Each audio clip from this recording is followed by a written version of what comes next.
जलवायु परिवर्तन किसी एक व्यक्ति, किसी एक राज्य, किसी एक देश की समस्या नहीं है, बल्कि ये पूरे विश्व की और पृथ्वी पर रहने वाले हर एक जीव की समस्या है, एक चुनौती है। कई सारे देश जलवायु परिवर्तन से होने वाले खतरे को टालने के लिए काम कर रहे हैं, लेकिन क्लाइमेट ट्रांसपेरेंसी की रिपोर्ट से ये जानकारी सामने आई है कि G20 देशों में भारत इकलौता ऐसा देश है जो जलवायु परिवर्तन के असर को कम करने के लक्ष्यों को हासिल करने के लिए अपने वादों को पूरा कर रहा है। आपको बता दें कि क्लाइमेट ट्रांसपेरेंसी दुनिया भर के 14 रिसर्च और गैर सरकारी संगठनों की साझेदारी से बनाया गया है। ये दुनिया के औद्योगिक और तेजी से उभर रहे G20 के देशों के जलवायु लक्ष्यों और उन्हें हासिल करने के लिए उठाए गए कदमों पर नजर रखता है।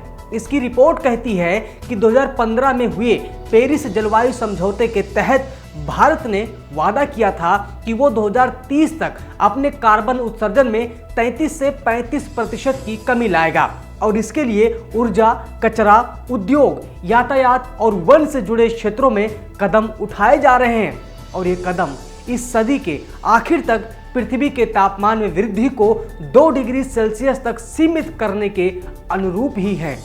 लेकिन ये रिपोर्ट ये भी कहती है कि भारत पेरिस समझौते में तय किए गए लक्ष्य यानी कि तापमान वृद्धि को 1.5 डिग्री सेल्सियस तक रखने के लक्ष्य से अभी भी दूर है, लेकिन भारत का प्रयास लगातार जारी है। क्लाइमेट ट्रांसपेरेंसी की रिपोर्ट कहती है कि G20 में शामिल अन्य देश और यूरोपीय संघ ऐसे पर्याप्त कदम नहीं उठा रहे हैं जिनसे ग्लोबल वार्मिंग को 1.5 से लेकर 2 डिग्री के बीच सीमित किया जा सके। वे अपने वादों को पूरा नहीं कर पा रहे हैं। ऐसे में साल 2100 तक तापमान में 2.7 डिग्री की वृद्धि हो सकती है, जो 1.5 तक सीमित रखने का लक्ष्य रखा गया था। इसी के साथ आपको बता दें कि रविवार को प्रधानमंत्री नरेंद्र मोदी ने G20 की बैठक को संबोधित करते हुए कहा कि कोरोना और अर्थव्यवस्था बचाने के साथ साथ पर्यावरण संरक्षण की लड़ाई भी उतनी ही अहम है, जिसके लिए भारत पेरिस समझौते के लक्ष्य से आगे बढ़कर काम कर रहा है।